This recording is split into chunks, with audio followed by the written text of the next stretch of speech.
여러분 편안하시죠? 문깨비 이상형입니다. 오늘은 공법에 대한 공부법을 가지고 여러분과 한번 이야기해 볼까 합니다. 이제 막 32회차를 시작하는 시점에 1차 과목도 아니고 2차 과목인 공법을 가지고 말씀드리는 이유는 상담을 해보면 공법에 대한 트라우마가 너무 강한 것 같습니다.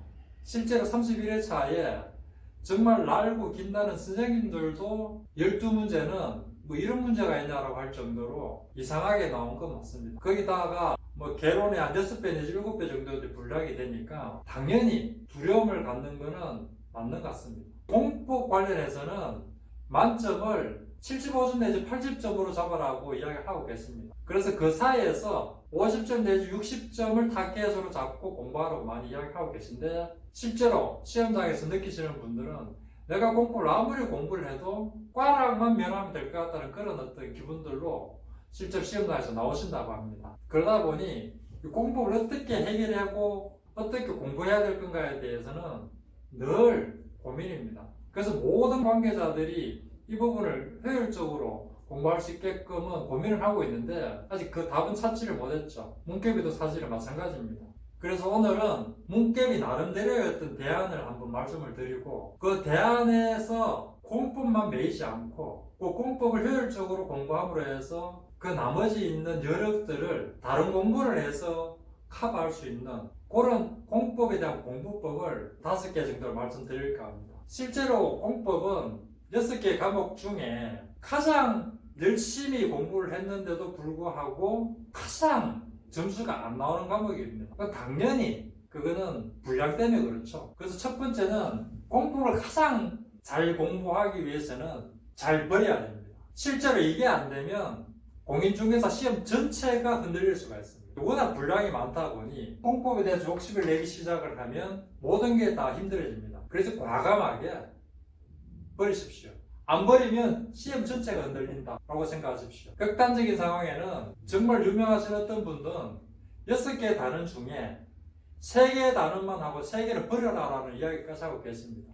그 정도로 공법은 일단 잘 버려야 됩니다. 내가 이 문제에 대해서 이거를 공부를 해야 되는데 근데 잘 안 되어진다, 모르겠다라고 하면 과감하게 버리십시오. 그게 잘하는 겁니다. 정말 잘 버리셔야 됩니다. 두 번째는 집중하고 선택해서 그 개념은 반드시 맞춰야 되는 개념들이 있습니다. 100점 중에 만점이 75점이라고 공법은 가정을 하면 그 75점 중에 50점 내지 60점만은 어떤 문제가 나와도 맞출 수 있도록 그 개념들에 대해서는 집중하고 선택해서 공부를 하셔야 됩니다. 잘 버리는 대신에 2번 집중하고 선택한 그 필수 개념에 대해서는 반드시 맞출 수 있도록 깊게 공부를 하시면 됩니다. 실제로 여러분들 공법 문제들을 잘 한번 살펴보십시오. 정말 기상천외한 처음 보는 나옴에도 불구하고 그런 것들 다 적게 나와놓고 뜯어보면 늘상 나오는 개념들은 20개 내지 25개는 반드시 나왔던 개념에서 꼭 나옵니다. 그 문제들을 집중적으로 공략을 하고 반드시 맞출 수 있도록 깊이 있게 공부하시면 됩니다. 나머지들은 다 버리셔도 됩니다. 과감하게 버리십시오. 내가 선택해서 집중적으로 하는 필수 개념 외에는 버리시면 됩니다.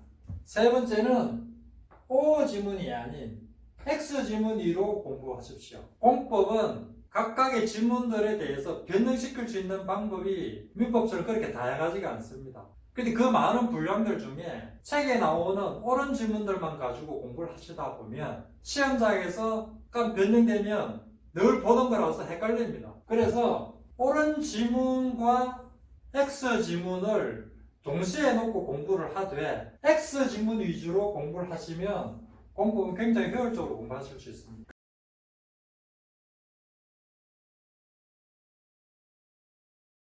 그래서 여러분들께서 기초형부터 X 지문 위주로 공부를 하시고 어떤 부분이 틀렸는지를 찾아내다가 O 지문을 보시면 명확하게 머리에 잘 남습니다. 네 번째는 숫자들만 모아서 공부를 하십시오. 공법에는 각각의 개념마다 굉장히 많은 외워야 되는 숫자들이 나옵니다. 근데 그 개념 안에서 숫자가 보면 각각으로 따라 놀기 때문에 그 보는 당시에는 잘 압니다. 그런데 그것들이 문제 틀에서 나오면 이 숫자들이 굉장히 이상한 짓을 합니다. 또 각각의 법에서 비슷한 어떤 유형들이 숫자가 나오면 정말 헷갈립니다. 그래서 단원 전체 아니면 그 법 전체에 해당되는 숫자들만 모아서 공부하십시오. 예를 들면 국계법에 나오는 숫자들만 모아서 공부를 하시면 됩니다.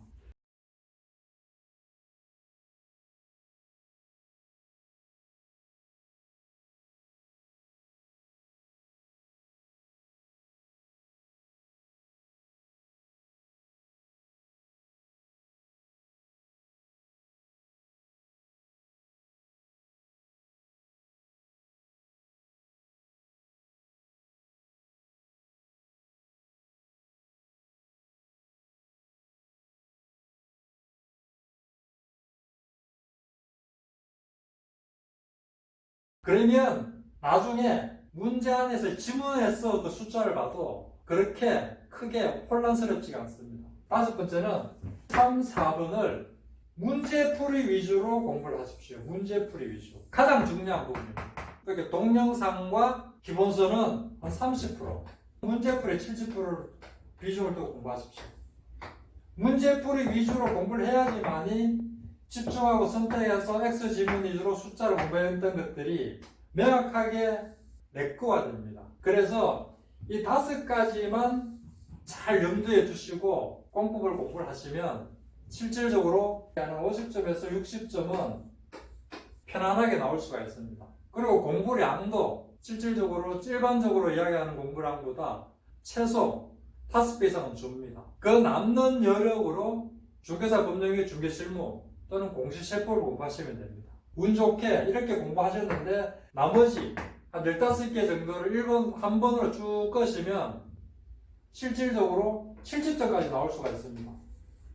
32회차를 막 시작하는 이 시점에 공법을 가지고 너무 두려워하지 마십시오. 그래서 여러분들께서 이 공법에 대한 트라우마는 욕심을 좀 버리시면 된다. 다른 과목들과는 확연하게 다른 어떤 접근법을 시도하셔야 됩니다.